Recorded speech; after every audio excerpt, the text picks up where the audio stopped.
How's it going, everybody? This is Trady Collins, your host for the Podcast Island, episode number 12. This podcast can be viewed only on YouTube at the One Man Island Productions YouTube channel.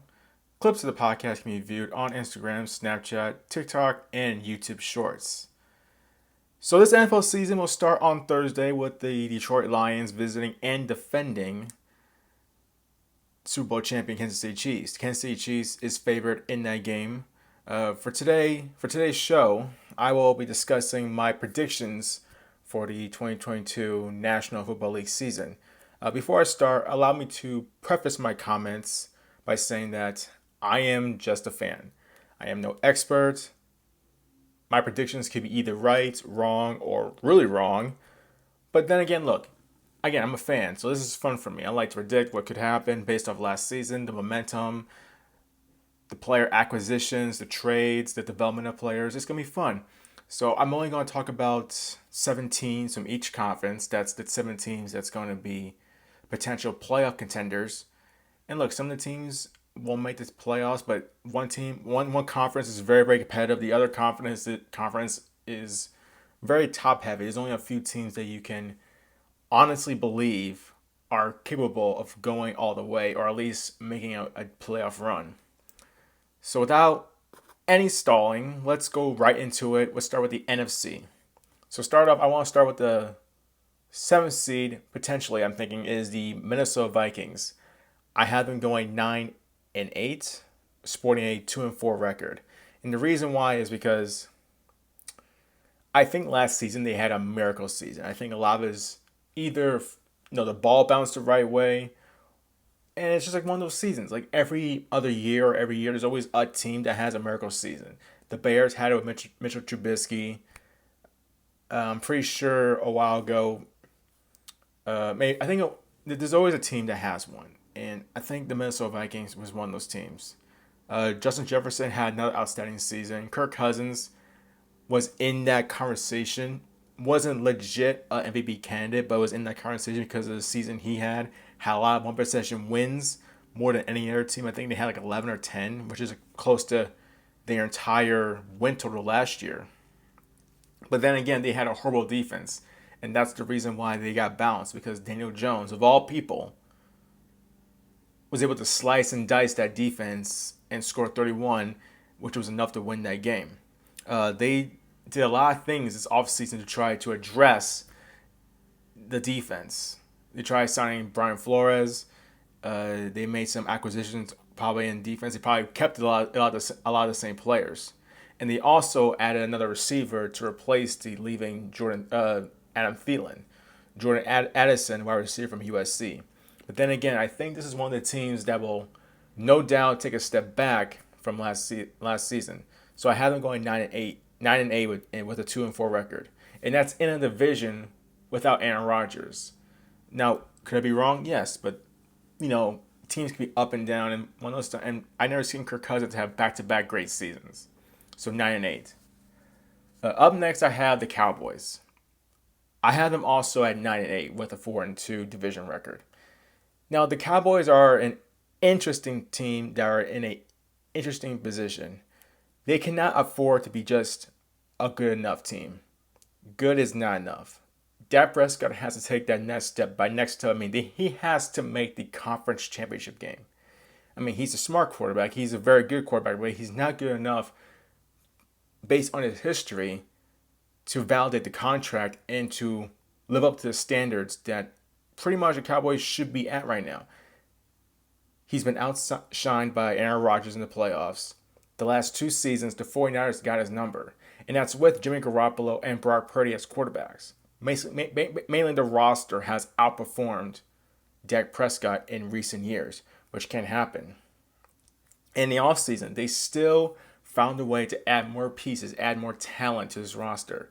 They acquired Brandon Cooks. They acquired Stephon Gilmore. They re-signed Leighton Vander Esch. Their first-round pick, Mazi Smith, the defensive tackle from Michigan. They also acquired Luke Schoonmaker, the tight end from Michigan. They have a lot of pieces. They have a lot of offensive pieces. Deuce Johnson, the little running back who has been showing out this preseason. Good offensive line. Not great, but good offensive line. Great receivers.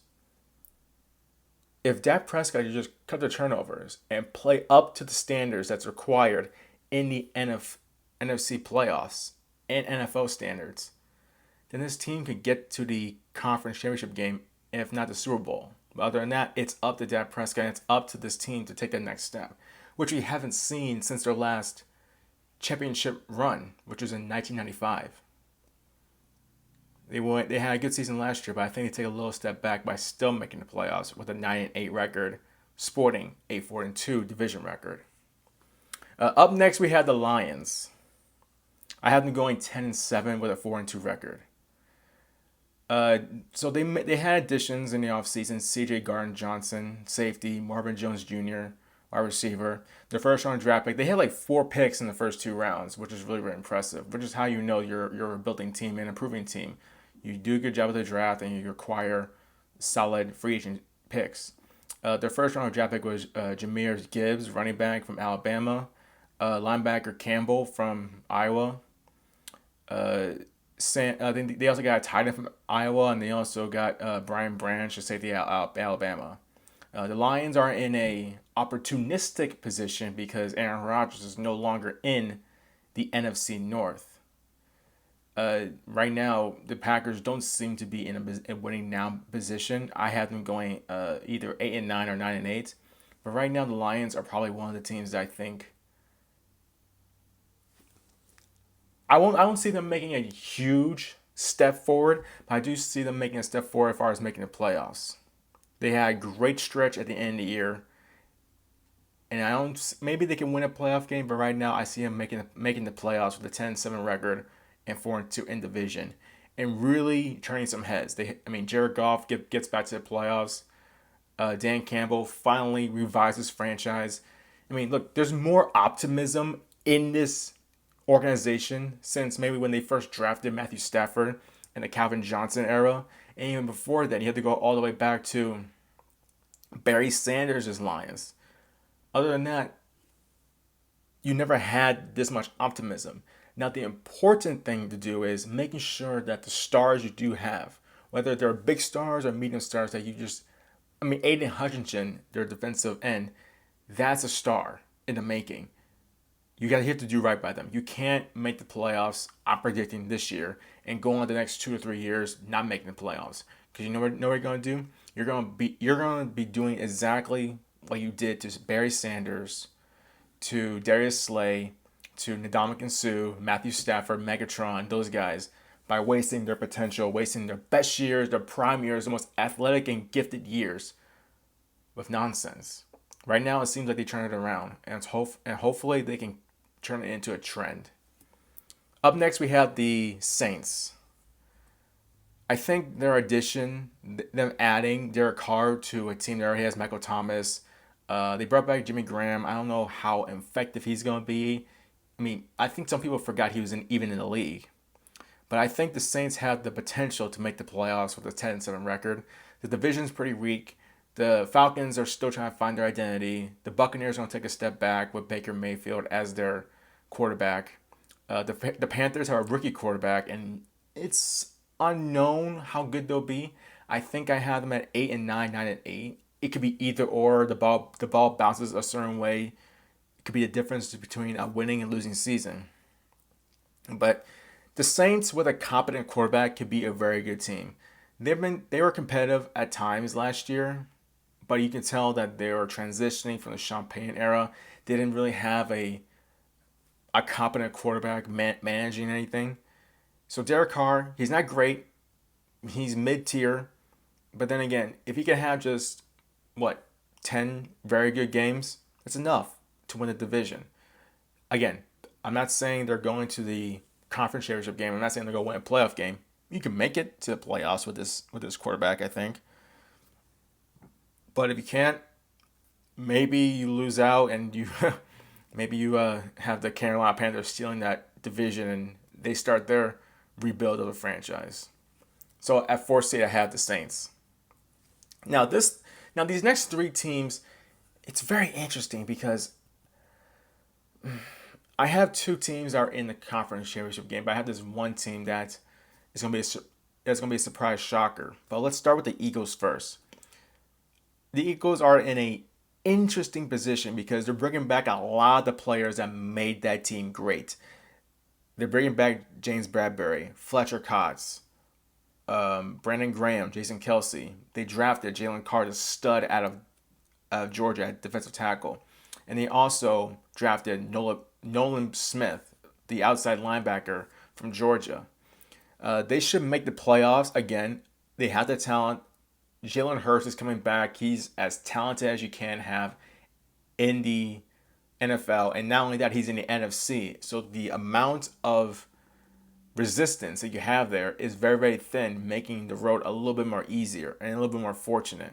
But the thing that's bugging me right now is that we have seen teams make it back to the Super Bowl, or at least make it back to the semifinal round, the conference championship game. But we also seen teams take a step back. Like the 49ers, when they made the Super Bowl, they had injuries the following year. Rams, same thing. The Falcons took a step back. The Panthers took a step back. And the Eagles, they had one of the healthiest teams in the league last year. That's not guaranteed to happen again. But then again, that's why we're predicting. Could the Eagles make it back to the conference championship game, or at least back to the Super Bowl, like the Bengals, the Chiefs, and the Patriots have? Potentially. I would like to think so. But it all depends on how the season unfolds. And I like to say that 11-7 or 12-5 is where I think the team is. I think they'll go 5-1 in the division and split with the Cowboys. I think the Eagles win at home and the Cowboys win at their place. Again, I have no faith that the Giants are going to repeat success like they did last season. I don't have no faith of the Washington under new ownership. And Julie's still trying to find their identity. I don't have any faith that they're going to do anything this season. So I have the Eagles at number 3. Number 2 is my surprise team of the season is the Bears. I have them going 12-5 with a 4-2 record because I think there's also optimism with that team. I think the front office feels like they have their franchise quarterback. I have a belief that Justin Fields could be that guy if he steps up, which is a shame because the Bears have been defined by their defense for years. And they've had talented quarterbacks that have been dominant in certain attributes. For example, Jake Cutler had talent as far as arm talent, but really didn't look like he had the leadership capabilities. Mitchell Trubisky just didn't have it. But he had mobility, but he wasn't that kind of guy that you feared throwing the football. Jim McMahon had that kind of leadership, I think, and also had the tough guy mentality, that kind of moxie that made offensive linemen and defenders respect him. But then again, can Justin Fields have the leadership? Because I think he has the arm strength, mobility, and toughness. But can he put it all together and make himself a well-rounded quarterback that can carry the Bears to the playoffs for the first time since, I think, 2020? And not only that, be a consistent threat in the NFL for the first time since the 80s. And even to a degree since the Lovie Smith era. Since Aaron Rodgers left the Packers in the NFC North, it's been wide open. Last year, the Vikings, I think, will take a step back, as I mentioned earlier, from 14-3 to 9-8. And look, they still have quality pieces on the outside. DJ Moore, Chase Claypool, and Darnell Mooney. They're not great, but they're solid pieces. And I think they'll provide way more for Justin Fields to flourish. So I have the Bears going 12-5 with a 4-2 record. Up next is my final team, and that is the San Francisco 49ers. I have them going 12-5, 6-0 in the division, and the number 1 seed in NFC. And I think we can all agree that the 49ers getting injured last season, like their quarterbacks, will not happen again. I mean, you cannot... Who would think in their right mind that 4 quarterbacks, Garoppolo, Purdy, Trey Lance, and I think Josh Johnson was in the NFC Championship. He got hurt too. Who would have thought that 4 quarterbacks throughout the duration of 19 games, 20 games will all get hurt? I mean, that's crazy. But here's the silver lining is Brock Purdy is back as a starter. They still have Kyle Shanahan calling plays. Honestly, I feel sorry for 49ers franchise and their fans who are going through this over the course of the last 3 years of unfortunate quarterback play or just unfortunate timed injuries. But they have everything you need because they have Christian McCaffrey, Deebo Samuel, Brandon Ayuk, George Kittle, Trent Williams, Eric Armstead. They still have Nick Bosa, Fred Warner, and many more. They just need consistency at quarterback. They thought they had it. Jimmy G didn't work out. He can't stay healthy. Trey Lance wasn't doing it for them. Brock Purdy, he's the guy.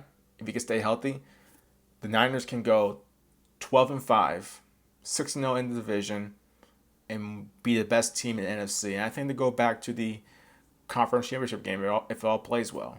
So just to recap,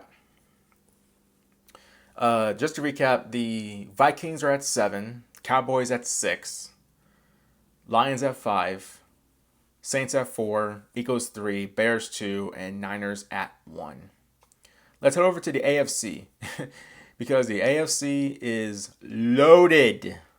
The AFC may have the toughest conference in the NFL because and I did this podcast a while ago. They remind me of like the early the mid '80s to mid '90s NFC that whoever came out of the NFC was going to the Super Bowl, or maybe it was like the early even during the '70s. Whoever won the AFC was going to the Super Bowl and winning.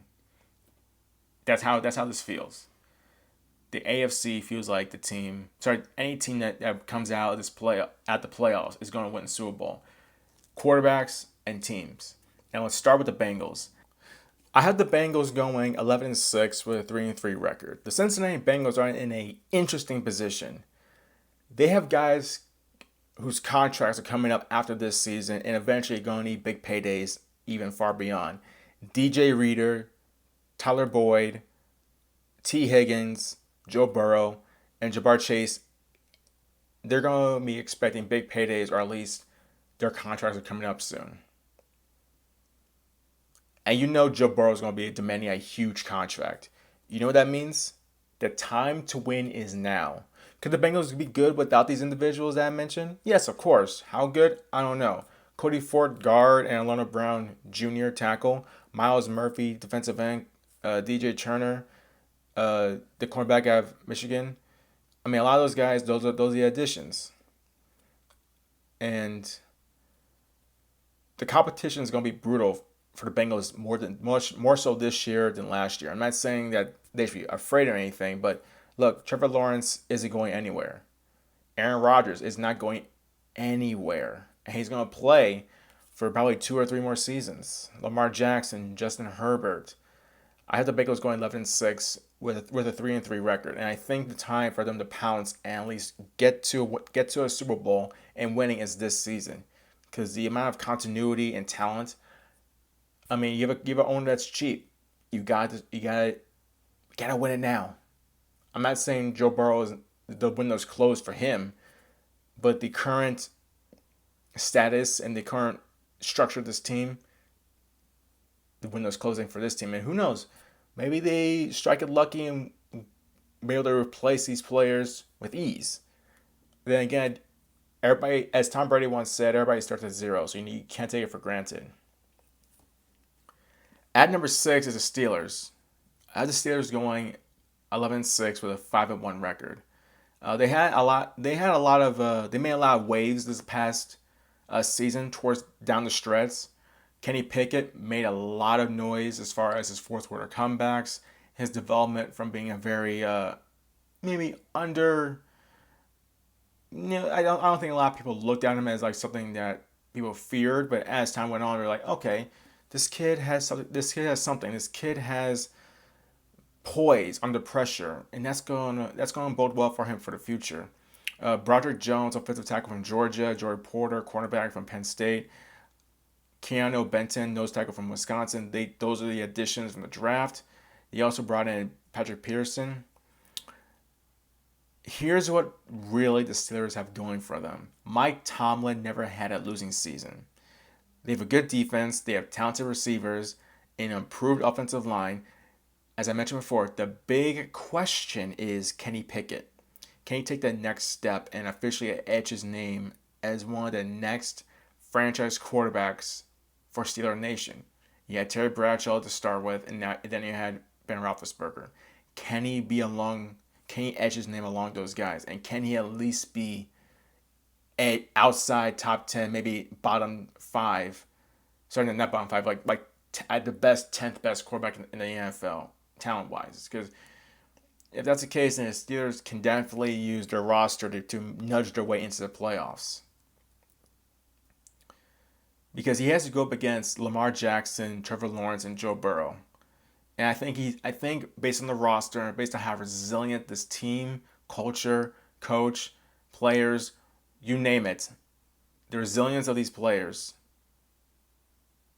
is what I think is going to carry him to an 11-6 record and a 5-1 division record. Now let's get into the Jets. The Jets are the most hyped team with the most eyes and are on reality television. And it's bad enough that people in New York are starting for a championship and information, but now the expectations are in a place that they haven't been, even more so than probably when Sanchez got them back to championship game the second time. Probably even more so when the Jets made their first championship appearance in 1968. Probably even more so now because Aaron Rodgers is there, Dalvin Cook, Randall Cobb, Allen Lazard, Mecole Hardman, first round draft pick, Will McDonald, linebacker out of Iowa State, Joe Lippin, the center of Wisconsin. They have a talented defense. This team was in the playoff hunt with a below average and really a bad leader and just a bad quarterback play as Zach Wilson. All that happened, and they managed to at least get themselves in a playoff hunt with all that going around them. And now you're bringing in a quarterback that won 4 MVPs, bringing in some of his own guys and his own way of leading and injecting a lot of rocket fuel to this franchise and optimism and hope that they haven't had since God knows when. I don't see Aaron Rodgers missing the playoffs with this squad. The offensive weapons are something that he knows. They're very talented. Offensive line is going to be an issue, but I think they can always address that at maybe mid-season. They might get better. They might be able to figure out a formula to win. It might be the run game and let the defense hold down the fort. Aaron Rodgers is 40. He's going to be 40. And maybe he can definitely carry like he used to can, but I think you're asking too much of him throughout the season. For me personally, you need to have this guy be great when he needs to be and do a lot of his carrying in the playoffs. But I have them going 12-5 and being 3-3. I think the Dolphins, Patriots, and Bills will give him a run for his money, be competitive. Everything's new. I think by next season they'll be a lot better, and I think they'll be definitely a front runner for a Super Bowl. So let's get into the divisional winners for the AFC. First team, let's go with the Jaguars, 11-6 with a 3-3 record in the division. The Jaguars should be better. Year 2 of the Doug Pearson system. Anton Harrison, offensive tackle from Oklahoma. Brenton Strange, tight end from Penn State. Those are the draft picks that they acquired in the offseason, especially the top 2. Free agency didn't really pop there from what I read. But then again, you don't really need to acquire like a Patrick Peterson or J.J. Watt or these big names or to be good at free agency. You just got to know what you need and find guys that can at least fill it, know the system, and you'll be able to gel with the guys you already have there. And the Jaguars, they play in a weak division. They have 2 rookie starting quarterbacks and that they're playing on rebuilding franchises. The Titans, they're good, but I don't see them. I think I see them at 8-9. I mean, they're going to be tough. They're going to be a tough out. They're going to give people a run for their money. But they're not what they used to be. Their window to win was that playoff game, and I think it was in 2021. I think that 2021 season was their last gasp. I mean, Ryan Tannehill is injury prone. Derrick Henry, who knows how long he's going to be there.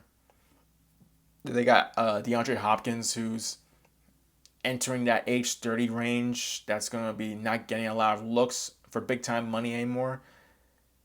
I think right now the Titans are in that awkward phase where they're trying to figure out how can we move the franchise forward.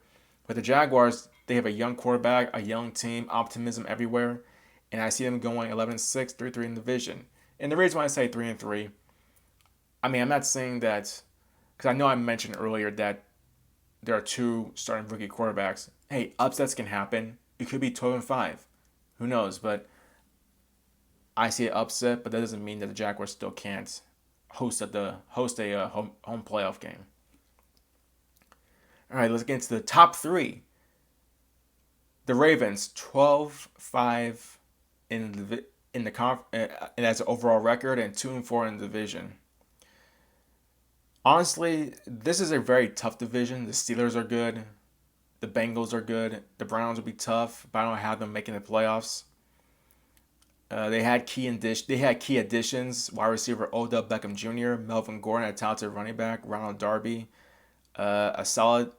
I mean, Jadeveon Clowney as the signing him. It didn't really move me because I've always felt like he didn't really live up to the status as the top overall pick in the draft. Whenever I see him, I always feel like I see him, but I don't really see him making a big splash in any of the plays he's in. He has an injury history, so that's going against him. But hopefully he can make a splash in the Ravens culture. They also signed a first round wide receiver for Lamar Jackson. So the Ravens had made an effort to change the offensive mindset to make Lamar Jackson happy and to take this team to another level than they had before. Because the Ravens have always been known as defense first, run game second, and solid quarterback play at third. It now seems like they're going to be more as quarterback, defense, then run game. That could be where that could be where it's heading. And a healthy Lamar Jackson won an MVP. A healthy Lamar Jackson won a playoff game. In the last 2 seasons, the Ravens either missed the playoffs or got bounced in the first round because Lamar Jackson was not healthy and was not playing. So with injuries aside, for Lamar Jackson and anybody else on the team, this team is definitely a 12-win team, if not more. And I think that the tough division will prevent them from being higher. Now, this next team is a soft spot for me. I have the Bills going 12-5 with a 6-0 in the division. And it sucks because I really wanted this team to make the Super Bowl last year. I really, really wanted them to make the Super Bowl because they remind me of the early 90s Bills. A bad franchise that couldn't figure out what they wanted to do. They get the right GM, they get the right head coach. They draft a star wide receiver, a star quarterback, star defensive players, make key defensive they make key free agent moves. They beat up on Miami. They beat up on New England. They beat up on the Jets. I watch NFL films a lot, so that's the reason why I have a fixation for this team. And then now they're going through their bickering Bills phase when because of Stephon Diggs' rant in the playoffs and all the stuff and the drama that's going on in online news. To me, the draft picks and the free agents don't really matter to me because this team, if anything, this team goes as far as Josh Allen goes, and he has to step up in the playoffs. The reason why is because the teams that he has to worry about is the Chiefs and the Bengals. He's 0-2 against the Chiefs, and he's 0-1 against Joe Burrow and the Bengals. That's 0-3. Those are the last 3 teams to make the Super Bowl. And those are the last those are the last teams that beat them to knock them out of the playoffs. If this team is going to go to the Super Bowl for the first time since 1993, they have to get past either one or both those teams. And if Josh Allen can step up when the lights are on bright, then they can. Lastly, the Chiefs. 14-3 with a 5-1 record. Same as last year and same as this year. Only this time they'll lose one divisional game on the road to, I think, the Chargers. I think the Chargers will get them this time. And the reason why is because they're bringing back pretty much the same team. They have a guy, Felix Uzama, the defensive end from Kansas State. They're bringing him in to replace, I think, not D Ford. I'm forgetting his name. I'm sorry. I'm blanking on the guy's name, but they brought him in as to bring more fresh juice to the defensive line. Drew Tranquill, this the linebacker from the Chargers. He's added to the improving linebacking core. Chris Jones is holding out, but I don't think that's going to affect the Chiefs that much because Patrick Mahomes did get to a conference championship game with Chris Jones, but the defense is way worse than they were last year. And if Chris Jones can find a way to get back on the field by week 1, or at least provide a spark by week 8 or later, then the Chiefs will be fine. So for the AFC, Bengals at 7, Steelers at 6, Jets at 5, Jaguars at 4, Ravens at 3, Bills at 2, and Chiefs at 1. It's going to be very interesting to see how the season plays out because, again, we don't know. We don't know who's going to get hurt, what team is really good and really not. I mean, 2008, the Patriots were coming off a stellar of a season. And then one injury from Tom Brady and their season goes down the drain. The Rams won the Super Bowl in 2021. Next year, we thought they'll at least make the playoffs. Then they go downhill fast, right out the gate. It's going to be very interesting. I'm pretty sure maybe 10 out of the 14 will be wrong of my predictions, but you never know. But then again, that's the beauty of predictions. You can have fun with it, and you don't have to take anything seriously. And good thing is I'm a fan, not an analyst, so you don't have to. I'm not gonna have guys getting on me for any predictions that go sideways. Not only that, I don't have a favorite team. I do not have a favorite team. I just love watching football, just like you. This has been episode number 12 of the Podcast Island. I'm your host, Trey Collins. Podcast Island can be viewed only on YouTube at One Man Island Productions YouTube channel. Clips of the podcast can be viewed on Instagram, Snapchat, TikTok, and YouTube Shorts. Remember, full-length episodes, will be dropped every Saturday, and clips will be uploaded Saturday, Tuesday, and Thursdays. So stay on look to that. Once again, I am Trey Collins, and I'll see you guys in the future.